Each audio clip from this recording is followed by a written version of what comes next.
Hey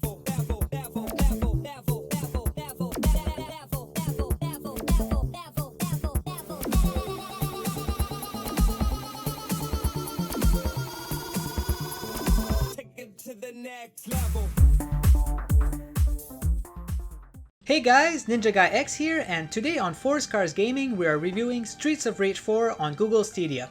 Before I start, please keep in mind that this review may contain spoilers.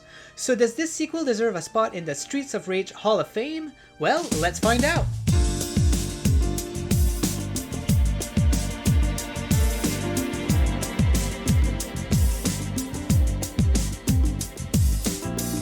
So the story starts with the game explaining that it's been 10 years since the team has defeated Mr. X in Streets of Rage 3.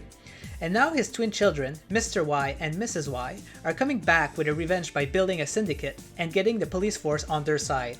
It is now the job of a group of 4 vigilantes to fix this mess, which are Axel Stone, who has retired from the police force to live a simple life; Blaze Fielding, who punched the commissioner in the face so she got expelled from the police force; Cherry Hunter, the daughter of Adam Hunter, a main character who is not part of the main 4 roster this time around.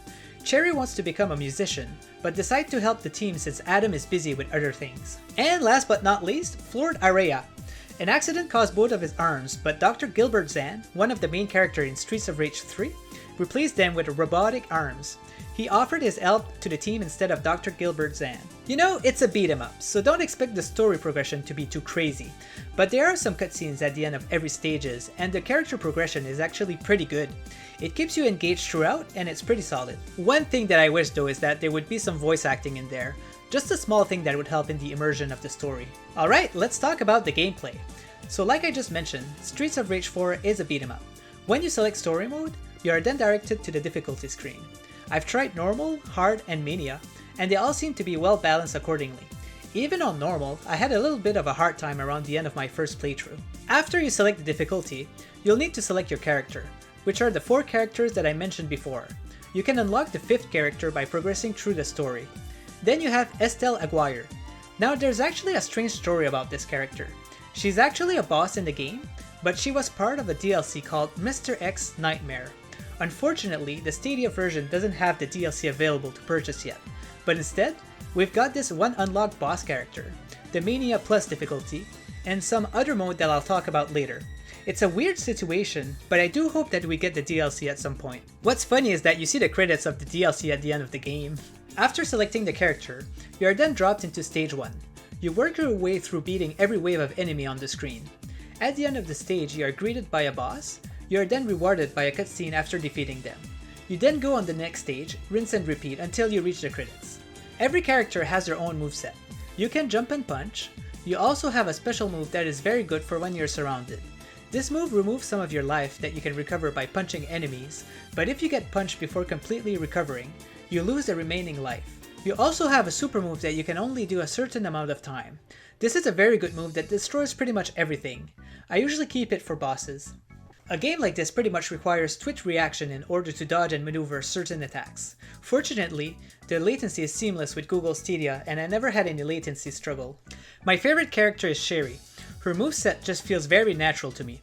One thing that she can do and others can't is running. Yup, you heard me right, she's the only character that can run. I find this a little weird because I feel like everyone should be able to run in a game like this. When you can't run, it just feels too slow when you're moving to another screen and such. When a game needs to transition from 16-bit to the modern era, a developer needs to decide what kind of visual they're going for. Final Fight, which was a competitor to Streets of Rage at the time, decided to go 3D with Final Fight Streetwise. Unfortunately, this is the last that we've seen of this series since I don't think that it did well. Fortunately for Streets of Rage, they went with the cartoon direction and let me tell you, this game's visuals are stunning, in my opinion of course. Just the way that everything moves, it just feels like they took a lot of time to polish the game. I've just noticed one visual glitch that appeared every time that I was in a location, but nothing in the game really stopped the immersion that I had while playing. The game contains other modes that you can play. Arcade mode, where you start with 2 lives and can't save, so you need to progress through the whole game in one run without dying. Then we've got Boss Rush. You go through all the bosses with 1 life. This mode is super hard. I made it to the 4th boss but got wrecked afterwards. Then there's Training mode. This mode lets you go through some training where you have to press certain buttons to do certain combos. I recommend trying this mode first since it helped me out in understanding things that I didn't know about. Some combos are really hard to do, but it's very satisfying after you've mastered them. During the training, I've encountered a glitch where the frame rate dropped to a point where it got pretty annoying. I even left the training mode and the frame drop was still there, but I only had to restart the game to fix it. This was not due to my connection since I've recorded my gameplay through the Stadia server and we're still seeing it. The last mode that we have is Battle, a 2 to 3 player mode where you fight each other. There's nothing much to tell about this mode, but it's fun to go in from time to time and challenge one of your friends. There's online multiplayer, but make sure that you have a friend around to play with. I've looked at the lobby a few times, but I was never able to find any random people playing. And then we also have the extra section, which gives cool information on the characters and such. Okay, let's talk about the music.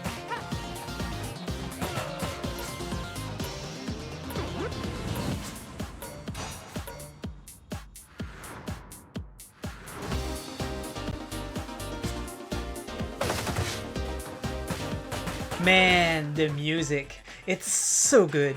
I'm a big fan of the music of the first 2 games, so my expectations were pretty high when I listened to this soundtrack the first time. I was very pleased. I even own both the vinyl and CD soundtrack. I'm a big fan. So Yuzo Koshiro was the main composer of the first trilogy and he came back on this one to make a few songs. Not all of them, but enough to make it pretty awesome. On top of that, the other composers does an excellent job overall. The way that they make the music transition at some parts is almost seamless and I just love the way that they did it.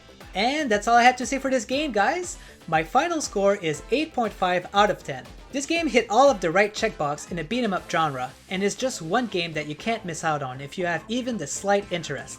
The missing DLC is disappointing, and I wish that there were more people online to play with, but these did not prevent me from having so much fun. Don't forget to like this video if you enjoyed it, and subscribe for the latest first game impression and trailers of Google Stadia on 4 Scars Gaming. It's been a pleasure to be here, and let us know in the comments below if you enjoyed this type of video.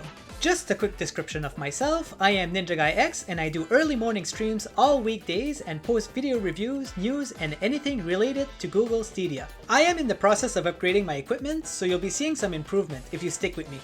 So make sure to subscribe to my channel by following the link in the description below. Have a good one, guys!